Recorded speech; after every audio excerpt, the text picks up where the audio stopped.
नमस्कार, स्वागत है आप सभी का IBN 7 में। मैं हूं आपके साथ किटी बहल। आप देख रहे हैं सुपर फास्ट न्यूज, जिसमें हम आपको दिखाएंगे आज की बड़ी खबरें सुपर फास्ट स्पीड में।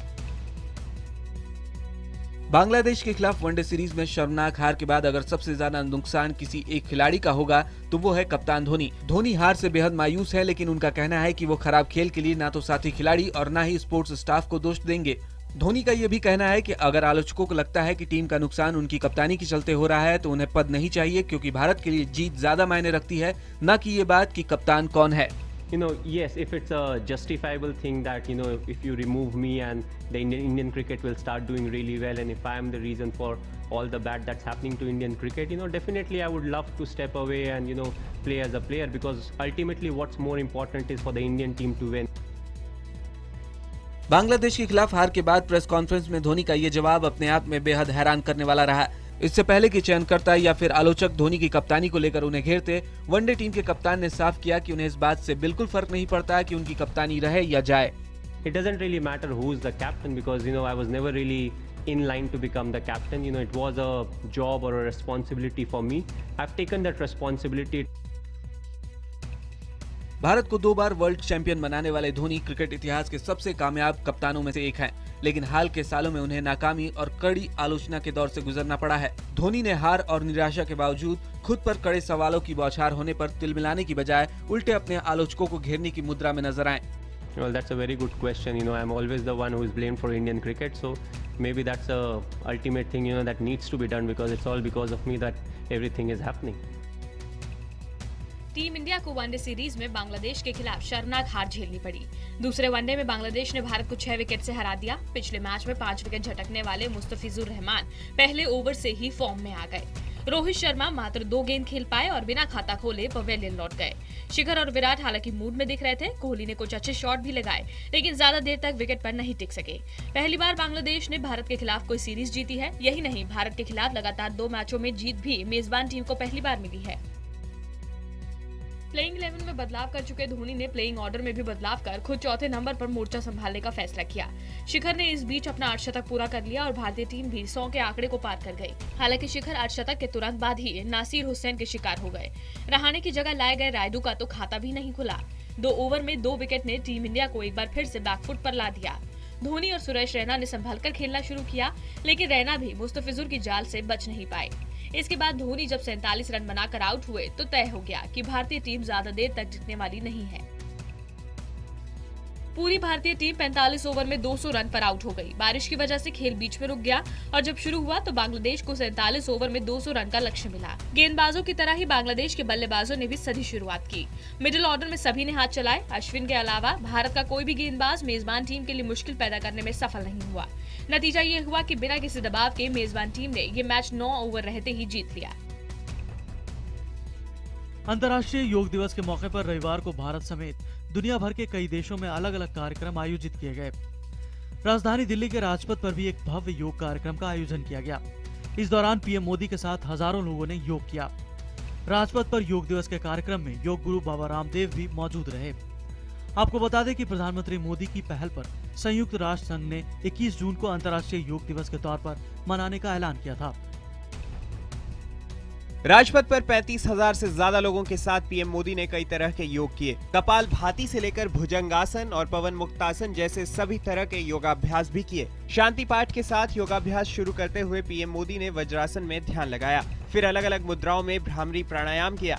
इसके बाद अनुलोम विलोम योगासन किया, फिर कपाल भाती योग किया।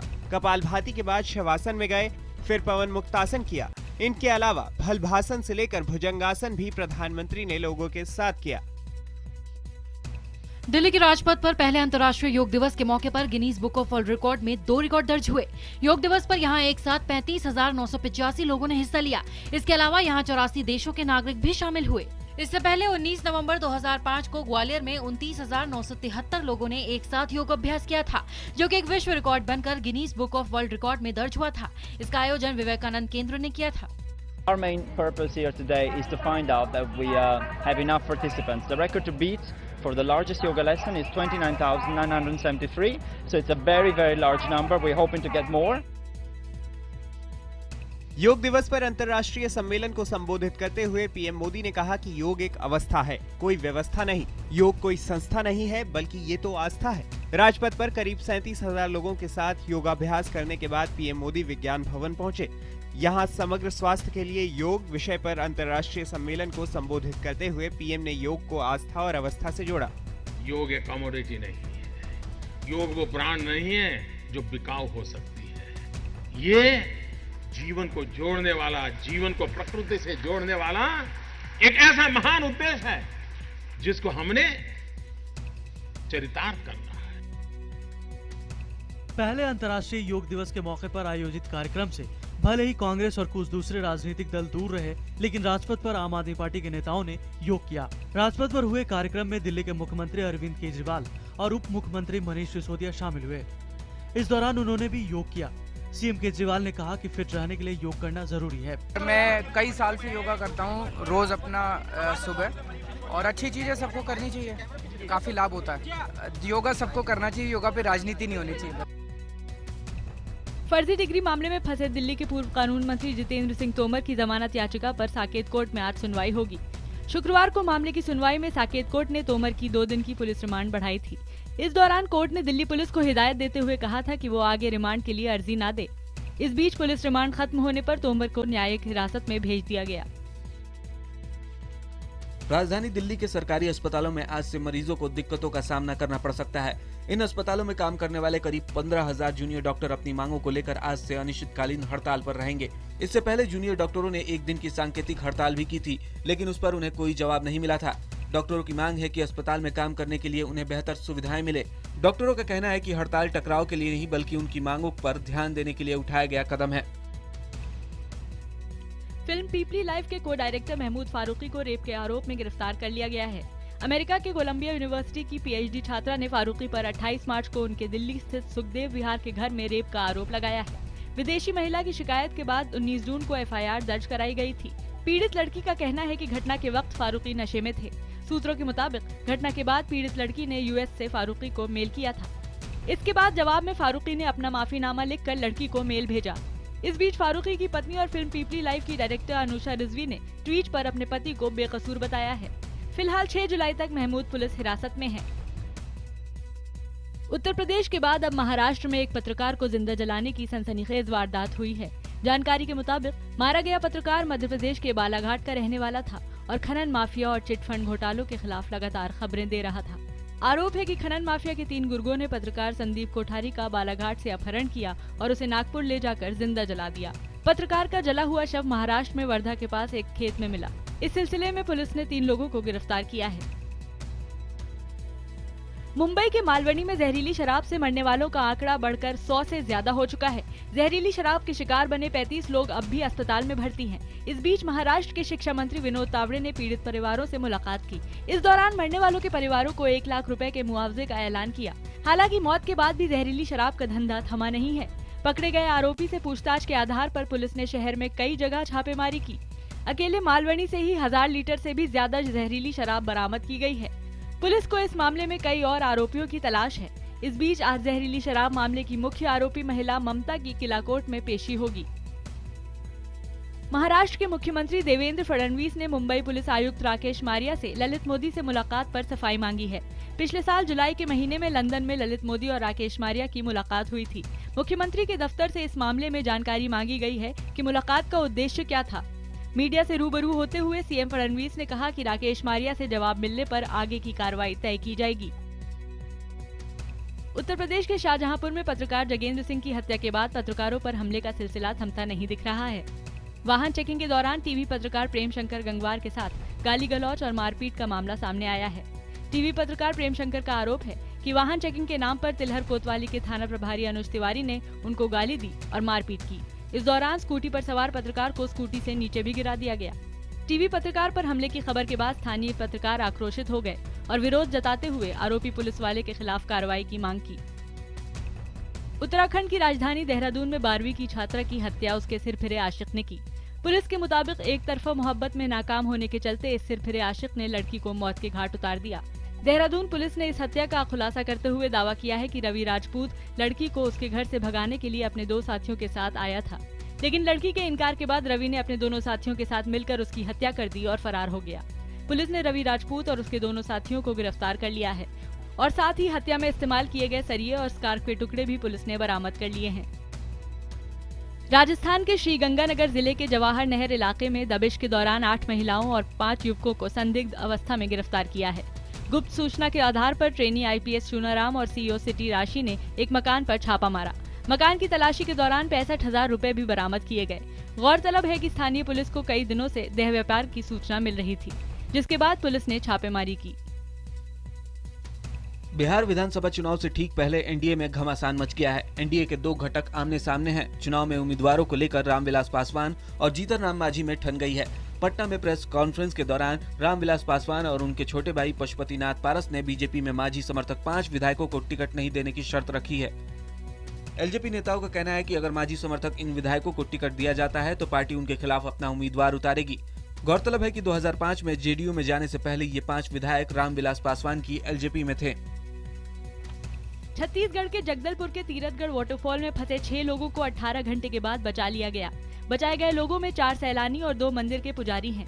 ये लोग शनिवार दोपहर यहाँ मंदिर में पूजा करने के लिए गए थे, लेकिन लगातार बारिश की वजह से अचानक पानी बढ़ा और मंदिर की सीढ़ियों तक आ गया, जिसके बाद सभी पानी में फंस गए। इसके बाद स्थानीय प्रशासन ने कल रेस्क्यू ऑपरेशन चलाकर इन्हें सुरक्षित निकाला।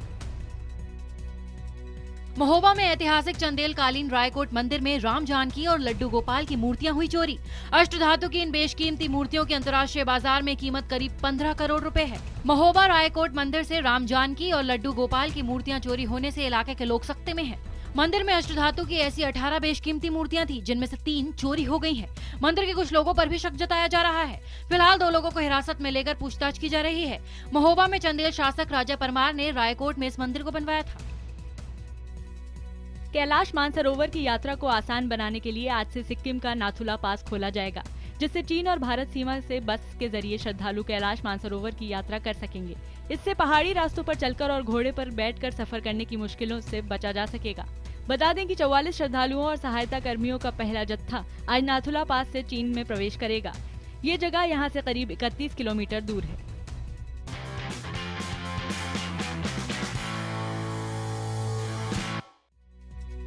रोजर फेडरर ने इटली के आंद्रिया सेपी को रविवार को पुरुष एकल फाइनल में हराकर रिकॉर्ड 8वीं बार Gary Weber open tennis tournament अपने नाम कर लिया। 17 बार के ग्रैंड स्लैम चैंपियन फेडरर ने सबसे ज्यादा बार ओपन जीतने का रिकॉर्ड अपने नाम कर लिया है। पाकिस्तान ने गाले टेस्ट में श्रीलंका को उसी के होम ग्राउंड पर मैच के आखिरी दिन 10 विकेट से धो डाला। यासिर शाह ने दूसरी पारी में 76 रन देकर 7 विकेट झटके और श्रीलंकाई पारी 206 रनों पर सिमट गई। पाकिस्तान ने जीत के लिए 90 रनों के आसान लक्ष्य को बिना विकेट गंवाए हासिल कर लिया। नवांशहर के कहमा गांव के पास हुई एक कार दुर्घटना में भारतीय महिला हॉकी टीम की पूर्व कप्तान शशि बाला की मृत्यु हो गई। हादसे में 2 और लोगों के मारे जाने की खबर है। पाकिस्तान में गर्मी का सितम कम होने का नाम नहीं ले रहा है। बीते हफ्ते गर्मी और लू से 141 लोगों की मौत हो गई है और 700 से ज्यादा लोग अस्पताल में भर्ती हैं। अमेरिका के कैलिफोर्निया में पानी में सर्फिंग के दौरान एक नया रिकॉर्ड बना। एक सर्फिंग बोर्ड पर एक साथ 60 लोगों ने चढ़कर पानी में सवारी कर Guinness book of world record में रिकॉर्ड दर्ज कराया। ग्रीस संकट को देखते हुए संसद में मंत्रियों की बैठक के बीच हजारों लोगों ने जमकर विरोध प्रदर्शन किया। गौरतलब है 30 जून तक कर्ज न चुका पाने की स्थिति में ग्रीस के दिवालिया होने की संभावना बढ़ती जा रही है। यह स्थिति ग्रीक सरकार को यूरो छोड़ अपनी पुरानी मुद्रा को अपनाने की ओर धकेल सकती है।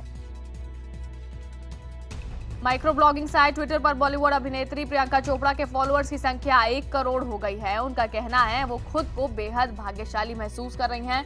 32 साल की प्रियंका ने इस समर्थन पर आभार जताने के लिए ट्विटर का सहारा लिया। बॉलीवुड अभिनेत्री आलिया भट्ट के ट्विटर पर प्रशंसकों की संख्या 50 लाख हो गई है। आलिया इसे लेकर काफी उत्साहित है। बॉलीवुड में करण जौहर की film student of the year से डेब्यू करने वाली आलिया ने अपने प्रशंसकों का शुक्रिया अदा करते हुए ट्वीट किया। हास्य कलाकार कपिल शर्मा के बॉलीवुड करियर की पहली फिल्म किस किस को प्यार करूं इस साल 25 सितंबर को रिलीज होगी।